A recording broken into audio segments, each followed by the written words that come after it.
Shalom, shalom, Israel. This is your brother Gad from the WFI Bay Area camp, coming at you with another lesson. And I want to start off by giving all honor and glory to Yahweh, Bahashem, Hamashiach, Wamalaki Yahushai, worthy of all praises. I want to give another strong shalom to all the mighty men and women and children in this truth that are sincere, doing all they can to magnify the Most High's name in these last days. Right, and the title of this lesson that we're going to go into is Psalms chapter 1.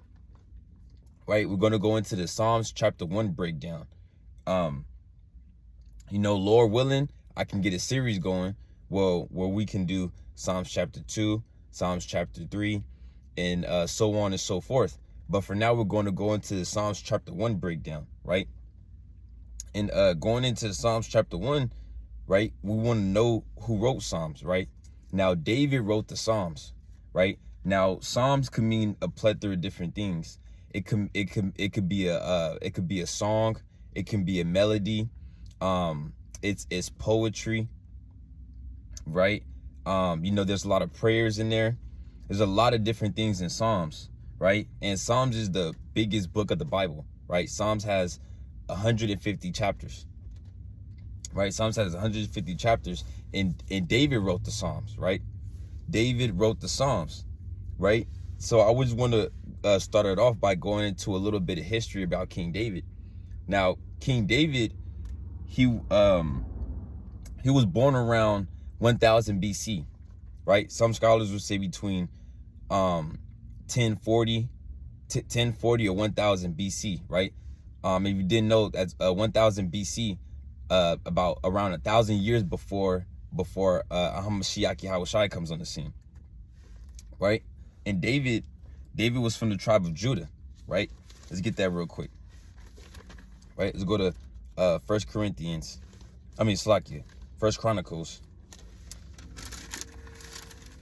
1 Chronicles chapter 28, and I'm gonna start at verse 3, right? And it says, "But God said unto me, Thou shalt not build an house for my name, because thou hast been a man of war and hast shed blood.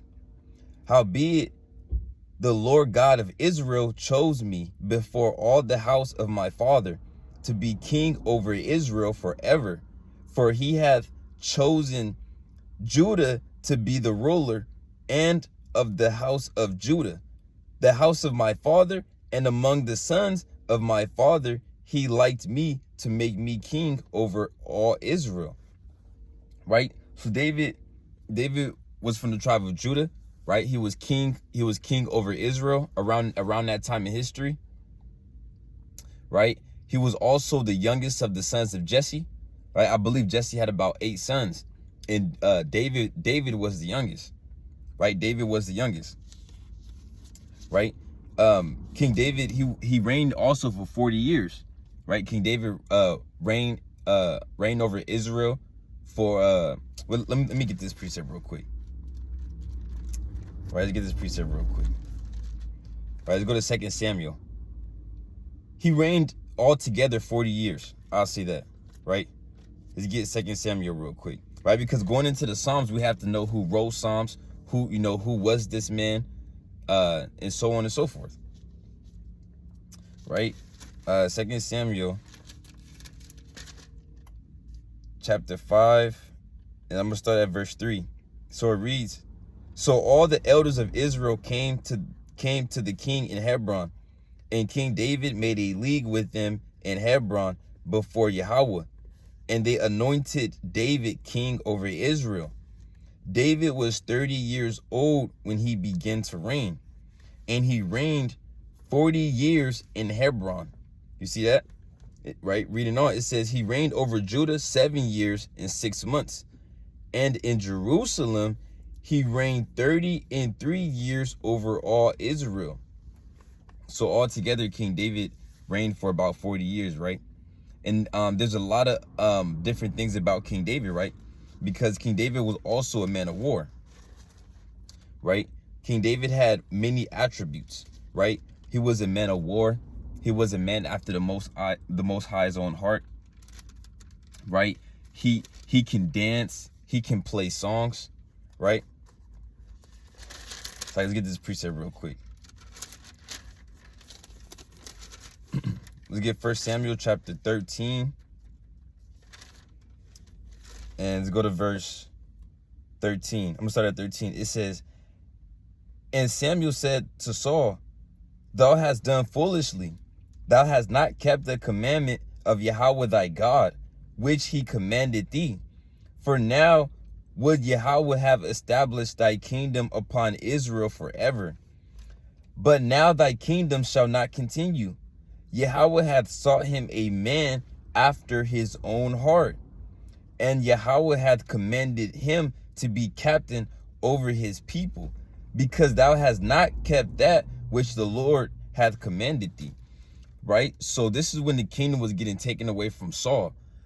And the Lord took the kingdom from Saul and he gave it to David. And Samuel told David, Most High has sought a man after his own heart. Right?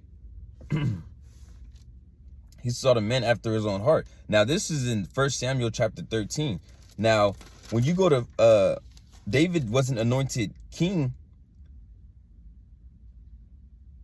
Well, Samuel in 1 Samuel chapter 16, Samuel goes to the house of Jesse, and he's looking for David. Now, he didn't know he was looking for David, right? Because as you read the story, he thought the Lord had anointed David oldest son, right? But the Lord said that's not him, right? And it happened to be the youngest, right?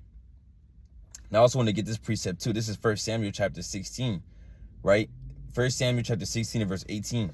It says, 1 Samuel chapter 16, I'm going to start at verse 17.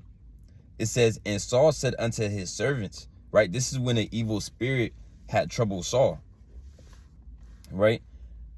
And Saul said unto his servants, provide me now a man that can play well and bring him to me. Then answered one of the servants and said, behold, I have seen a son of Jesse, the Bethlehemite, that is cunning in playing, and a mighty valiant man, and a man of war, and prudent in matters, and a comely person, and Yahweh is with him. Right? So they said David was cunning in playing the instruments, right? He was a mighty valiant man, right? He was a man of war. He was prudent. He was wise in matters. He was a comely person, right? And this is the point at the end. It says, and Yahweh is with him. And the Most High was with David, right? The Most High was with David. David was one of the mightiest kings that we had, right? Right? David was one of the mightiest kings that we had, right? And so also as well, David was a prophet, right? David was also a prophet as well, right? Because, you know, people read the story of David and they're just like, oh yeah, he was in the field with the sheep. He slayed Goliath and he was king in Israel, right? And that's maybe all they know. They think he was just first of all, they think he was an Edomite. They think he was a white, scrawny young man that slayed Goliath and became king in Israel, right? But it wasn't though. David was an Israelite, right? A so-called black man, right? Let me get this precept real quick in Acts, right? Because David was also a prophet, right? This is the book of Acts chapter 2 and verse 29. It says, men and brethren, let me freely speak unto you of the patriarch David, that he is both dead and buried, and his sepulchre is with us unto this day. Therefore, being a prophet, you see that? They said, therefore, being a prophet, and knowing that God has sworn with an oath to him that of the fruit of his loins, according to the flesh, he would raise up a Hamashiach to sit on his throne, right? So David was a prophet, right? And when you read the Psalms, there's a lot of things in Psalms, right? David talked about his life. David talked about prophecy. David was prophesying all through Psalms, right? Let's get another precept real quick. Let's go to Luke chapter 24.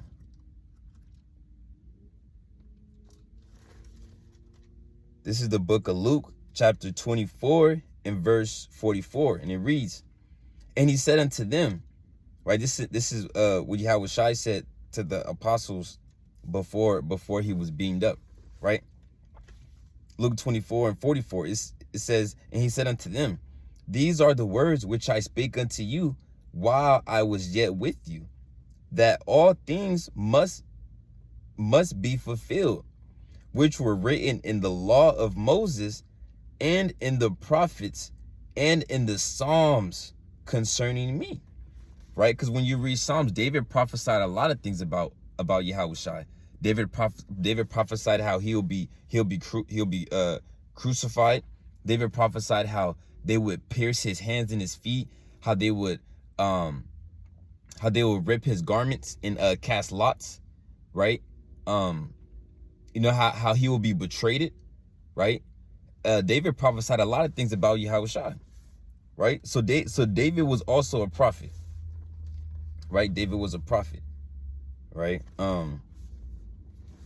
Right. So yeah, David was a prophet, right? And David wrote the Psalms, right? Not a so-called white man, right? A lot of people will say, "Oh, that Bible was written by that's a white man's Bible. It was written by a white man," right? Let me get it's like I had a precept. All right, let me get a precept on that, right? Let's go to the book of John, right? Because as we go into Psalms, we want to know who wrote it. We want to know who this man was. You know, what was he known for in the scriptures, right? This is the book of John, chapter 1, and verse number 40, verse 45. It says, "Philip findeth Nathanael and saith unto him, We have found him." Right? This is when they ran into Yahushua. Right? Philip finding Nathanael. So Philip went to go get Nathanael. Philip finding Nathanael and said unto him, "We have found him, of whom Moses in the law and the prophets did write, Yahushua of Nazareth, the son of Joseph." You see that? So we know Moses wrote the first 5 books, right? And then you have other prophets that wrote other things, right? And we got to bring that out, because people will make it seem like that this Bible was just written by any man and he didn't know what was going on and he was just writing things and it sounded good, right? That's what people will make it seem like, but that's not the case, right? These were prophets, right? These were men sent by the Most High God, right? This is the book of 2 Peter. I'm gonna get the classic. 2 Peter chapter 1 and verse 20. It says, "Knowing this first, that no prophecy of the scripture is of any private interpretation. For the prophecy came not in old time by the will of man," but, right? It didn't come by the will of man, right? "But holy men of God spake as they were moved by the Holy Spirit." So it was all set up by Yahweh Ba'ashem Yahushua, right? That these things are written by our forefathers. These things are written by men that knew what was going on, right? Men that walked with the Most High God, right? That the Most High has chose, right? So let's go back to Psalms. Right? Let's go back to Psalms. So let's go to Psalms real quick. Right? We're gonna go to Psalms chapter 1, right? So now we got some history on David, right? Right? We got some history on David, right? Right, so now let's go to now we're gonna jump in Psalms now, right? This is the book of Psalms, chapter 1 and verse 1, right? It says, "Blessed is the man that walketh not in the counsel of the ungodly, nor standeth in the way of sinners, nor sitteth in the seat of the scornful. right? So David started Psalms off beautifully. He said, blessed is the man that walketh not in the counsel of the ungodly, right? Because David knew that not to walk in the counsel of the ungodly, right? Right? You'll be blessed if you stay away from the counsel of the ungodly, right? Let's go to the book of Genesis real quick, right? Because that's another way that you'll be blessed, right? People think they blessed because they found the dollar on the floor, or people think they blessed because somebody let them cut them in line in the grocery store, right? That's not what makes you blessed, right? Staying away from the right, not walking in the way of the ungodly, that is what'll make you blessed, right? Let's get the book of Genesis chapter 6, and I'm gonna start at verse 5. It says, and God saw, right? Because David knew about the flood, right? David knew about Noah, Abraham, Isaac, and Jacob. David knew about these things. And just like our forefathers learned from our forefathers, we should be learning from our forefathers. And ultimately the Most High. But these things are, right, like the book of Romans chapter 15 and verse 4 say, these things are written for our understanding and for our learning. Right? Genesis chapter 6 and verse 5, it says, and God saw that the wickedness of man was great in the earth, and that every imagination of the thoughts of his heart was only evil continually. Right? This is in the days of Genesis, right? Which sounds familiar, right? It sounds like these last days as well, right? As the Lord said, as the days of Noah were, so shall these days be, right? Whereas only evil continually, right? It says, and it repented the Lord that he made, Slakia, and it repented the Lord that he had made man on the earth, and it grieved him at his heart. And the Lord said, I will destroy man whom I have created from the face of the earth, both man and beast, and creeping thing, and the fowls of the air, for it repented me that I have made them, right? But Noah found grace in the eyes of Yahweh, right? So Noah found grace, right? Noah was holy, right? Noah was set apart, right? It says, these are, right, verse 9, these are the generations of Noah. Noah was a just man and perfect in his generations, and Noah walked with God. You see that? So Noah walked with the Most High, right? Now, he didn't literally walk with the Most High. He didn't go up to the third heavens and start walking with the Most High. And the Most High didn't come down here and just started walking with Noah. But what it's saying is that the Lord was with Noah wheresoever he went, right? Noah found grace in the eyes of the Most High. So Noah was blessed. Why? Because Noah didn't walk in the counsel of the ungodly, right? Noah didn't walk in the counsel of the godly. Noah didn't walk in the counsel of the ungodly, so he was blessed, right? Because we just read in Genesis, we just read in Psalms, right? Blessed is the man that walketh not in the counsel of the ungodly, right? And for the Lord to destroy everyone on the earth and just save 8 souls, and you being one of those 8 souls, that's a blessing, right? That's a blessing above measure. Destroy everybody on the earth, but save 8 souls, and you happen to be one of those souls, right? So Noah was blessed. Why? Because he didn't walk in the counsel of the ungodly. He found grace in the eyes of the Most High, and he was perfect in his generation, right? Slakia. Right, we're gonna read Genesis 1:1 again. Blessed is the man that walketh not in the counsel of the ungodly, nor standeth in the way of sinners, nor sitteth in the seat of the scornful. Right? Let's go to Hebrews real quick. I just want to get another precept on this. Right? Because you got to get into this thing. Right? It's book of Hebrews chapter 11, and I'm going to start at verse 23. It says, by faith, Moses, when he was born, was hid 3 months of his parents, because they saw he was a proper child, and they were not afraid of the king's commandment. By faith, Moses, when he was come to years, refused to be called the son of Pharaoh's daughter, choosing rather to suffer affliction with the people of the Most High than to enjoy the pleasures of sin for a season. Right? So Moses was blessed. Right? Moses was blessed to be chosen by God to lead the children of Israel out of Egypt with a mighty and stretched out hand. Right? Moses was the one chosen to go up to on Mount Sinai for 40 days and 40 nights and talk talk face to face with Yahushua, right?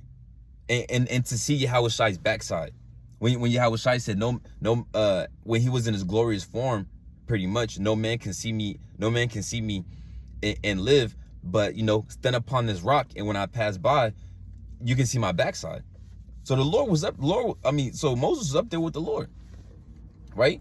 And the Lord gave Moses power, right, to bring the plagues upon the earth, right, to bring the plagues upon Egypt, right, to divide the waters that Israel may go through, right? Why? Because Moses chose to suffer affliction than to enjoy sins for a season. Right? That's what Moses chose, because he refused to be called Pharaoh's daughter. He refused to be called the son. He refused to be called the son of Pharaoh's daughter. Now, he could have stayed in his estate in Egypt and just sat back and enjoyed pleasures and enjoyed wickedness for a season. Right? Because there was a lot of wickedness going on in Egypt, and Moses could have just sat back and did that.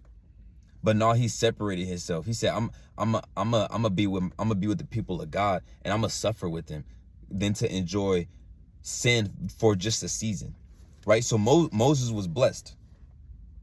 Right? Reading on, let's go back to Psalms chapter 1. And Psalms chapter 1, and we're gonna go to verse 2 now, right? It says, but his delight is in the law of Yahweh, and in his law doth he meditate day and night. And that's another way that you'll be blessed as well, is having delight in the Most High's law, right? Having delight in his law, having delight in the commandments, right? And it said day and night, right? Not just, okay, I'm speaking the words of God during the day, but at night I'm speaking my own words, or at night I'm speaking wickedness. I speak the words of the Lord during the day, but then at night I speak wickedness. No, the Lord didn't say it. He said, but his delight is in the law of Yahweh, and in his law doth he meditate day and night. So you'll be blessed if you love the law and you meditate in the law, right? Because you're gonna increase. You're gonna increase. Your mind is right. You're gonna be in the spirit, right? Let's get a precept on that. Right? To go to Psalms 119.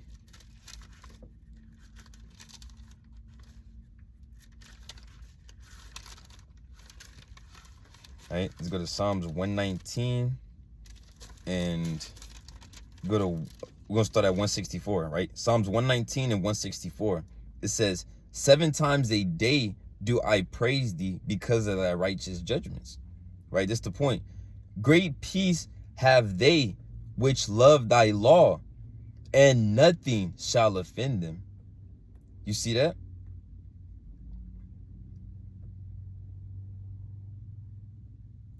That's mighty. Let me read that again. Great peace have they which love thy law, and nothing shall offend them. So you're going to be blessed. You're going to have great peace, and nothing shall offend you, right? If you love the Most High's law, hey, nothing going to offend you, right? It's not, okay, I like this part of the law, but this part, I don't know about this, right? I don't know about this, right? Hey, because you're gonna fall off. You're going to fall off, and you're not going to be blessed, right? And you're gonna start to hallucinate and go off, right? So you got to love the law, and you can't let nothing offend you, right? Let's go back to Psalms again, right? Psalms chapter 1 and verse 3, it says, right, reading on, it says, and he shall be like a tree planted by the rivers of water, that bringeth forth his fruit in his season. His leaf also shall not wither, and whatsoever he doeth shall prosper. You see that? So let me get a precept real quick, right? It says, and whatsoever he do shall prosper, right? It says, and he shall be like a tree planted by the rivers of water, right? Why is David saying that? David said, and he shall be like a tree planted by the rivers of water, right? Because David knew a lot, right? David knew a lot. Let's see what Yahushua said, right? Because you're going to find out that in the scriptures, men are referred to as trees, right? This is the book of Matthew chapter 7 and verse 15, right? It says, beware of false prophets, which come to you in sheep's clothing, but inwardly they are raving wolves, right? So the Lord starts it off by talking about the false prophets, right?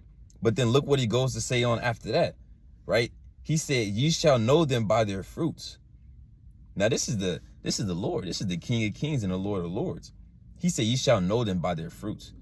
So even Yahushua is comparing men to trees. He said, ye shall know them by their fruits, right? Reading on.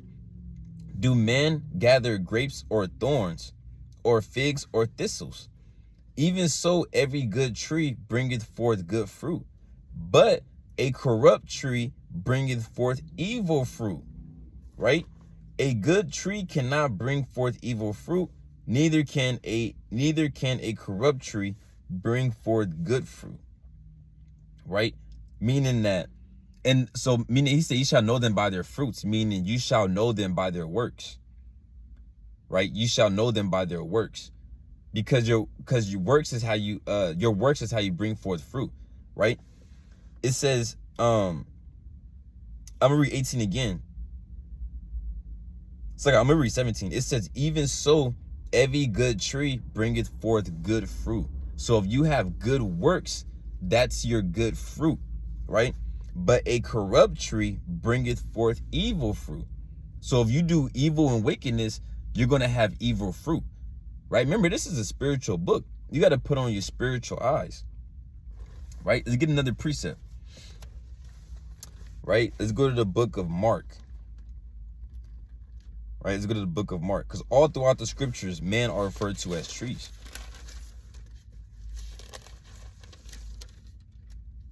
Salakia. That's precept.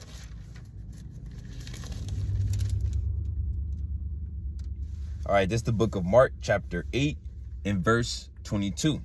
And it reads, and he cometh to Bethsaida, and they bring a blind man unto him, and besought him to touch him, right? So they brought this blind man to Yahushua, and he took the blind man by the hand and led him out of the town. And when he had spit on his eyes and put his hands upon him, he asked him if he saw aught, right? This is the point. And he looked up and said, I see men as trees walking.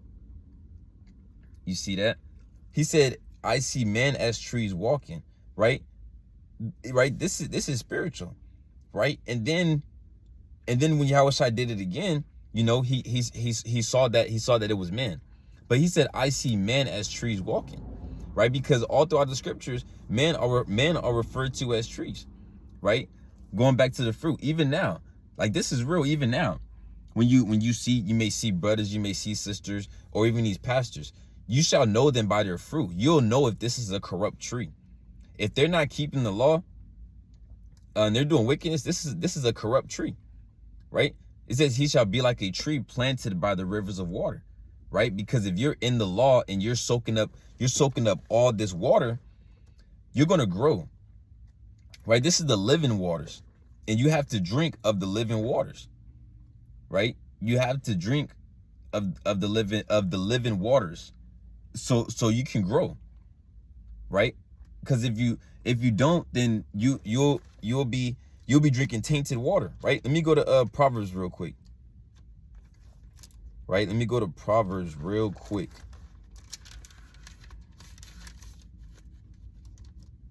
Slovakia.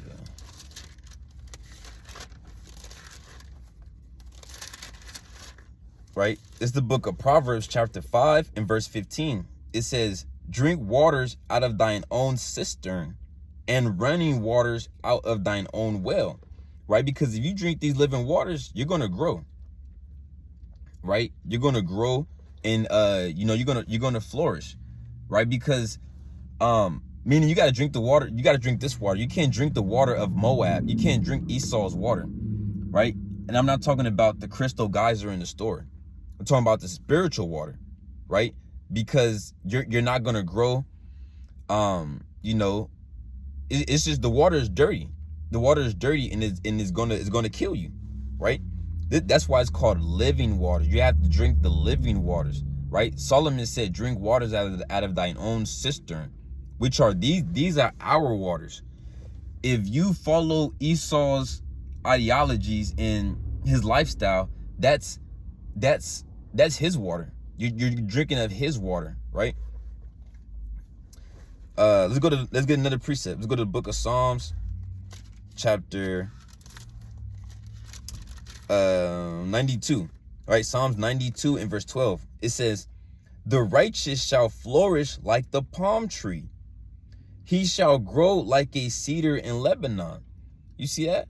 The Lord said the righteous shall flourish like the palm tree, right? How can a palm tree be righteous?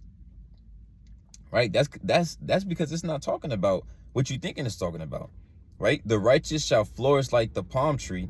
He shall grow like a cedar in Lebanon. Meaning, if you righteous, you're gonna. And a palm tree is high. When you see palm trees, they're high and they flourish like this, right? They flourish like this, right? They do their thing, you know. It says verse 13. It says, those that be planted in the house of Yahweh shall flourish in the courts of our God. You see that? It says those that be planted. How can a man be planted, right? That means you're rooted and you're grounded and you're in this. You're in this and you can't be moved. Look at a tree that's planted. It can't be moved. Right? The wind could blow as ever hard as it can, and that tree can't be moved. Right? That tree can't be moved. Why? Because that tree is rooted. That tree is grounded. Right? Verse 14, it says, they shall still bring forth fruit in old age. They shall be fat and flourishing. You see that? So there's more precepts, but these are just a couple of precepts to show that men are referred to as trees, right? And you have to drink the right water, right? Because you're gonna grow, right? We were just reading that in let's go back to Psalms chapter 1. We're just reading that in Psalms chapter 1, and David knew these things, right?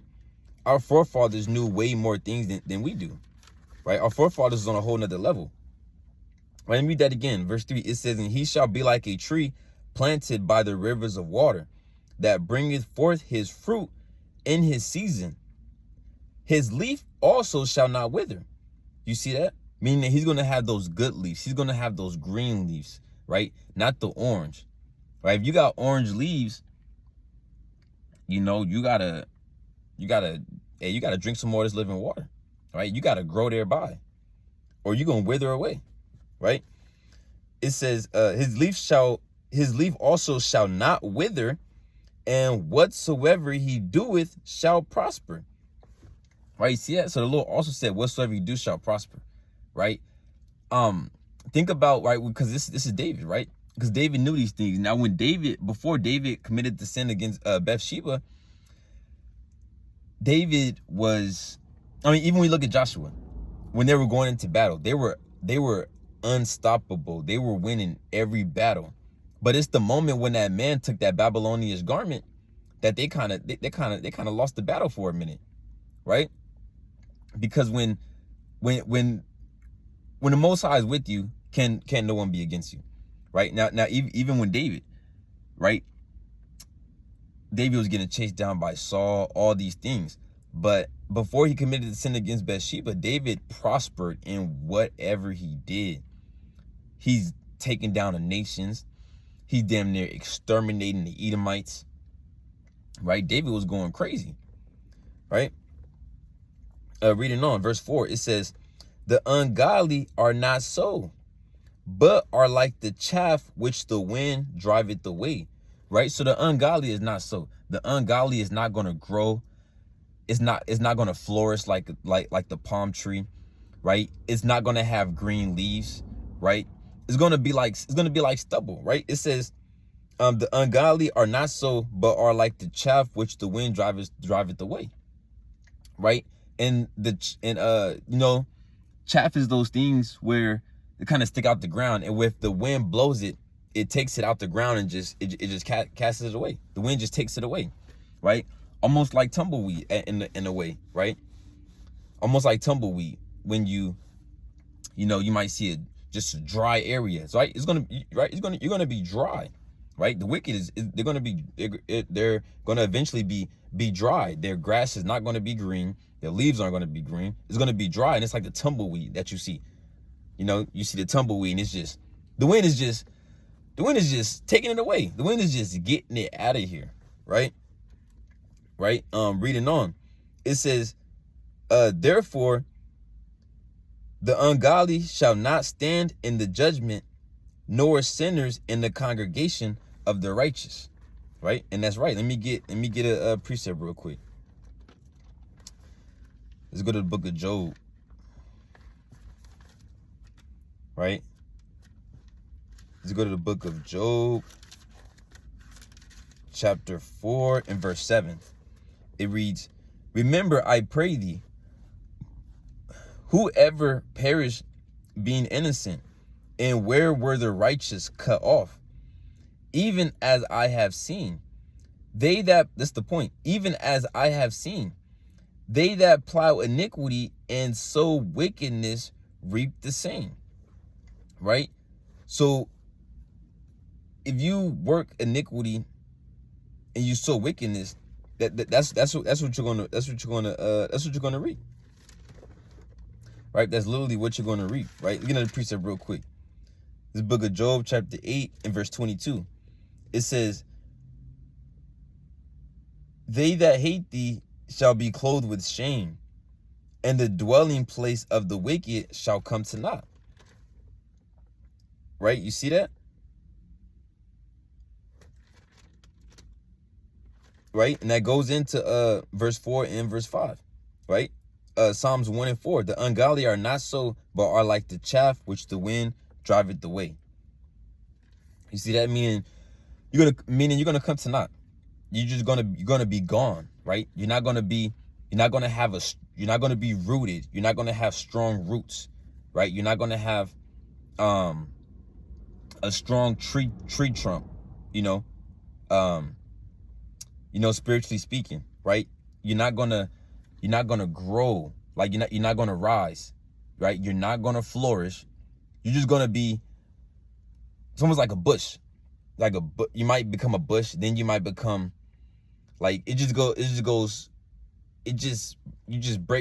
breaks down to where it just becomes stubble and chaff, like we're reading about, right? I'm gonna read 5 again. It says, therefore the ungodly shall not stand in the judgment, nor sinners in the congregation of the righteous, right? Going into that, meaning that when it's time to rule, the ungodly are not going to stand in judgment. When the Lord raises up judges, right? The ungodly they're not gonna stand in the judgment. They're not gonna have no say so in judgment, right? The ungodly is not, right? Nor sinners in the congregation of the righteous, right? Meaning that the sinners, then you're not gonna make it, right? Meaning the sinners are not gonna make it, right? Because the congregation of the righteous are the elect on a deeper level. That's the congregation of the righteous, of the elect, right? So you're not gonna be gathered with the elect, right? Right? The sinners are not going to be gathered with the righteous, right? Because when you read the book of Sirach, the Lord actually said that there's two things. Everything is two and two, and there's one against another, Let me get this real quick. This is the book of Sirach, chapter 33 and verse 14. It says, good is set against evil and life against death. So is the godly against the sinner and the sinner against the godly, right? So the godly is not going to be in the congregation of the righteous, right? Because the godly and the sinners and the sinners and the godly are against each other, right? The godly is not hanging out with those that are willingly and purposely going off, right? And neither are the righteous. The righteous don't. Neither are the wicked. The wicked don't want to hang around the righteous. The wicked don't want to do what the righteous is doing, right? They're against each other, right? Slacky. Let me finish that. Right? Sirach 33. I'm gonna go to verse 15. It says, so look upon all the works of the Most High, and there are two and two, one against another. You see that? So they just don't go together, right? Right? The book, right? Psalms chapter 1 and verse 6, right? And this is the last verse of this chapter, right? Psalms 1 and 6. It says, for Yahweh knoweth the way of the righteous, but the way of the ungodly shall perish. Right? See that? That's 2 and 2. Right? It says, for Yahweh knoweth the way of the righteous. And that's right. The Most High does know the way of the righteous. Right? Let me get a precept real quick in Proverbs. Let's go to Proverbs again. Right? This book of Proverbs, chapter 15 and verse 3. It says, the eyes of Yahweh are in every place, beholding the evil and the good. Right? Now, when a lot of people read that, they think, oh, the Most High, he just sees the evil. But no, we just read. Hey, David said, for Yahweh knoweth the way of the righteous. Meaning, the Most High knows, he knows the way you take, right? He knows, he's in every place beholding the evil and the good, right? So he sees your good work. He sees the nights you stay up reading, right? He sees the early mornings when you get up and you pray, right? He sees you taking notes when you're watching the video, right? He sees you praying for your brother, right? Right? He sees you at camp, right? He sees he sees everything, right? All the good works that you're doing, right? You know, and they get deep with the Lord sees all the way to your thoughts, right? He sees things that man can't even see, right? He sees things that man don't even consider, right? So that's beautiful, right? That's beautiful. For Yahweh knoweth the way of the righteous, right? Let me get another precept on that. I think we already got this, but let me see. Go back to Job again. I'm gonna get Job. Let me see. Slovakia.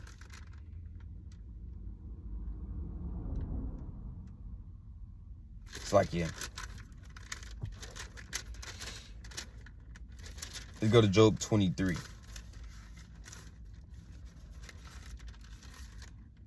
Job 23 in verse. Oh, it's like I'm looking at the wrong one. Oh, Job 23 in verse 10. Right? Look what Job said. Right? Because let me read this again real quick, right?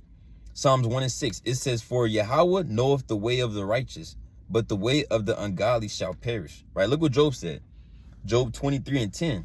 It says, but he knoweth the way that I take, when he have tried me. Slakia. Slakia.